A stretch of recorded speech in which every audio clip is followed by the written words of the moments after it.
Selamat berjumpa kembali dengan saya, Elok Trisnaningsih, di kelas pengenalan manajemen risiko topik 4, yaitu penilaian risiko, risiko prioritas, dan respon risiko.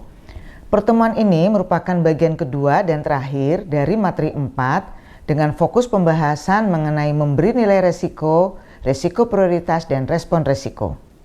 Sebagaimana telah dijelaskan, tahap pertama dalam proses penilaian risiko adalah menetapkan kriteria penilaian atas risiko. Materi tentang ini telah dibahas dalam pertemuan sebelumnya. Pada pertemuan ini akan dilanjutkan dengan pembahasan proses penilaian risiko tahap berikutnya, yaitu memberi nilai risiko dan menetapkan risiko prioritas.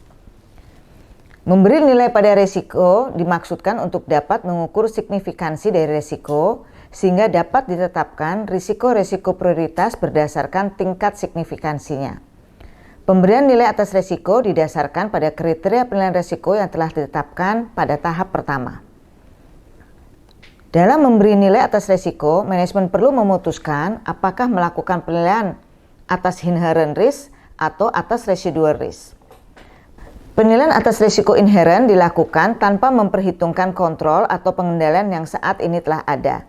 Sedangkan penilaian atas residual risk dilakukan berdasarkan kondisi saat ini dengan memperhitungkan kontrol atau pengendalian yang telah ada.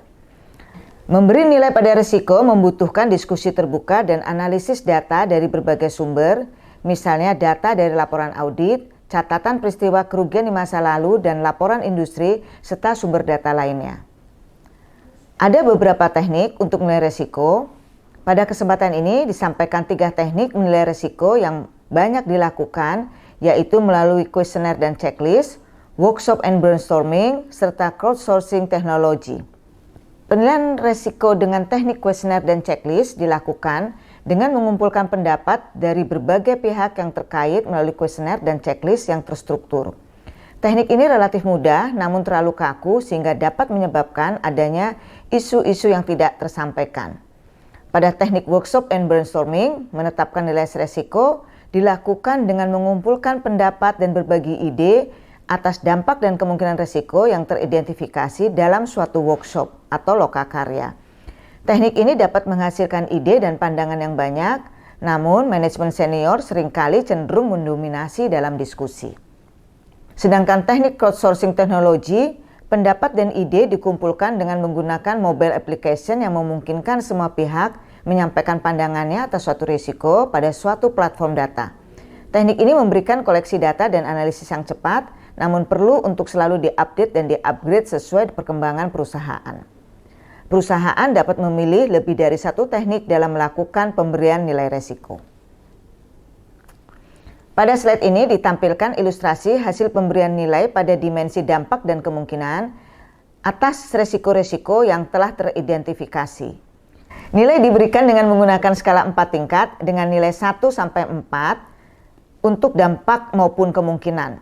Nilai 4 menunjukkan dampak yang sangat tinggi dan kemungkinan terjadinya hampir pasti. Sedangkan nilai 1 menunjukkan dampak yang rendah dan kemungkinan terjadinya jarang. Pemberian nilai pada dampak dan kemungkinan dilakukan berdasarkan kriteria dan definisi yang telah ditetapkan sebelumnya. Setelah memberi nilai pada setiap risiko sebagaimana dijelaskan sebelumnya, selanjutnya nilai tersebut dimasukkan dalam peta risiko atau risk map, atau biasa juga disebut sebagai risk matrix atau heat map. Dengan peta risiko dapat diketahui portofolio risiko perusahaan secara komprehensif yang sering juga disebut sebagai profil risiko perusahaan.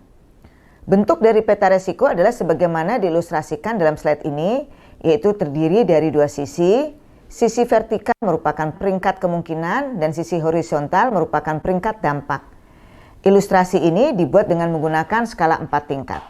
Warna-warna dalam peta risiko menunjukkan intensitas risiko yang berasal dari kombinasi antara dampak dan kemungkinan dari risiko. Peletakan warna dapat berbeda antara berbagai perusahaan tergantung pada tingkat risk appetite dan risk tolerance-nya. Sebagaimana disampaikan sebelumnya, warna dalam peta risiko menunjukkan intensitas atau besarnya risiko. Warna yang biasanya digunakan adalah hijau, kuning, dan merah. Ada beberapa perusahaan yang menggunakan warna-warna lainnya. Warna hijau pada peta risiko menunjukkan tingkat risiko berada dalam risk appetite perusahaan dan karenanya tidak ada tindak lanjut yang diperlukan selain pemantauan rutin untuk meyakinkan bahwa aktivitas dan kontrol berjalan sebagaimana dimaksud. Warna kuning menunjukkan tingkat resiko berada dalam risk tolerance namun mendekati tingkat resiko yang berlebih. Untuk itu perlu dilakukan pemantauan aktif dan mitigasi lebih lanjut mungkin juga diperlukan. Sedangkan warna merah menunjukkan tingkat resiko melampaui risk appetite dan karenanya harus melaksanakan tindakan-tindakan untuk memitigasi atau mengurangi resiko. Langkah terakhir dalam proses penilaian resiko adalah menetapkan risiko prioritas. Menetapkan risiko prioritas dilakukan melalui beberapa langkah. Langkah pertama, risiko diurutkan berdasarkan perkalian nilai dampak dengan nilai kemungkinan. Selanjutnya, urutan tersebut ditinjau ulang menggunakan dimensi tambahan seperti dampaknya saja, kecepatan risiko berdampak ke perusahaan atau speed on onset, dan kerentanan perusahaan atau vulnerability.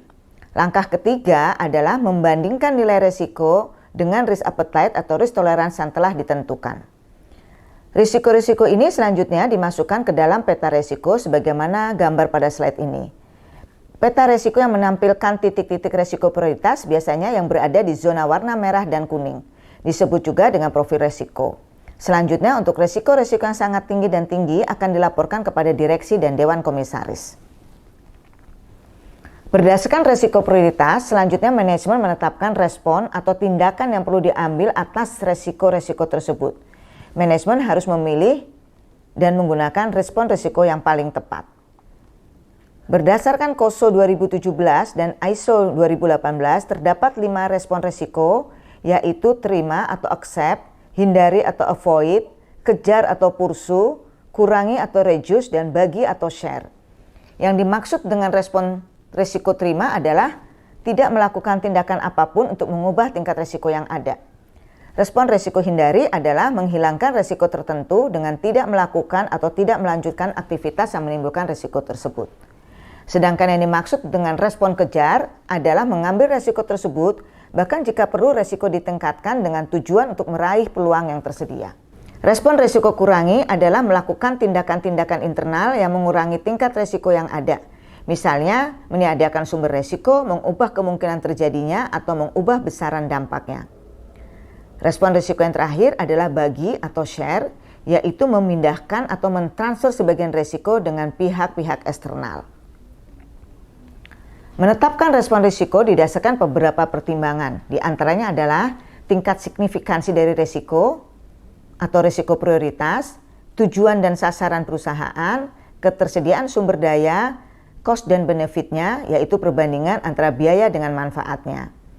Secara umum, respon risiko terkait dengan tingkat signifikansi risiko sebagaimana dijelaskan dalam tabel berikut. Respon risiko terima diberikan untuk tingkat risiko yang berada dalam risk appetite. Respon risiko hindari diberikan untuk tingkat risiko yang jauh di atas risk appetite dan tidak dapat dikurangi, misalnya karena tidak tersedia sumber daya namun dapat dihindari karena bukan merupakan bisnis utama atau core bisnis perusahaan. Respon risiko kejar diberikan ketika risiko yang diidentifikasi merupakan peluang yang menguntungkan. Risiko kurangi diberikan ketika tingkat risiko di atas risk appetite dan dapat dikurangi dengan tindakan internal. Respon risiko bagi diberikan ketika risiko di atas risk appetite namun dapat ditransfer dengan kerjasama dengan pihak eksternal seperti asuransi atau joint operation. Demikian penjelasan atas materi memberi nilai risiko, risiko prioritas dan respon risiko yang merupakan bagian 2 sekaligus bagian akhir dari topik 4 yaitu penilaian risiko, risiko prioritas dan respon risiko. Saya berharap materi ini berguna untuk menambah pengetahuan dan wawasan Anda. Terima kasih atas perhatiannya.